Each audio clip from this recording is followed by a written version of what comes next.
Welcome to Learning with Lindsey, the video series where we tackle complicated financial issues in uncomplicated terms. My name is Lindsey and I am the marketing assistant here at Availa Bank. I do not have a finance degree and I have no other financial background. I'm here to learn right along with you. So let's get started.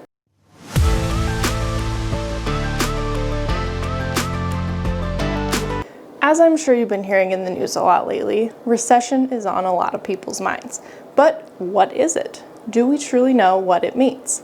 I'm here to break that down for you. So let's start with the basic definition of recession. A recession is typically defined as a period of time where general economic activity slows down.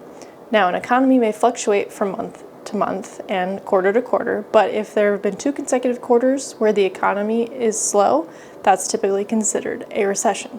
So, what do I mean by economic activity? Let's break it down.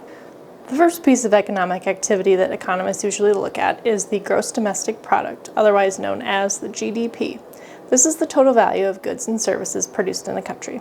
If there's been a sharp drop in this productivity, it typically means that a recession is on its way. Another thing economists look at is your real income, which is the amount of income you take home.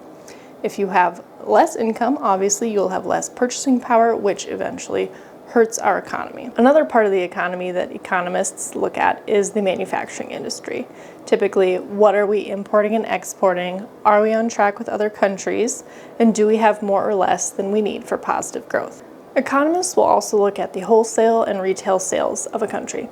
Wholesale means buying in bulk and selling direct to the businesses, and retail means selling direct to the customers. So they'll typically look at what the sales are like and if they're high or low related to the supply from the manufacturing companies. The last thing that economists typically look at when researching a recession is the unemployment rate. If it's high, that typically means we're headed towards a recession, especially if it's over 6%. All of these things can indicate a recession. However, it is not a foolproof method to determine whether or not the country is headed for a recession. Just because 1 or 2 of these things may drop does not mean that we are guaranteed to be in a time of economic decline.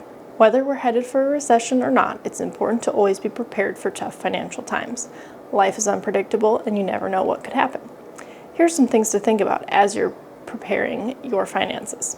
The first is tighten up your budget to focus on needs over wants. Do you need to make certain purchases at this time, or can they wait for a better financial year? The second is to develop an emergency fund. If you already have one, it may be a good idea to expand those contributions. The third most important thing to remember when you're preparing your finances is to develop relationships in your community. Anytime you can start a community garden or a community clothing exchange or even an exchange of services, all of these things are a great way for you and your neighbors to save money during tough financial times.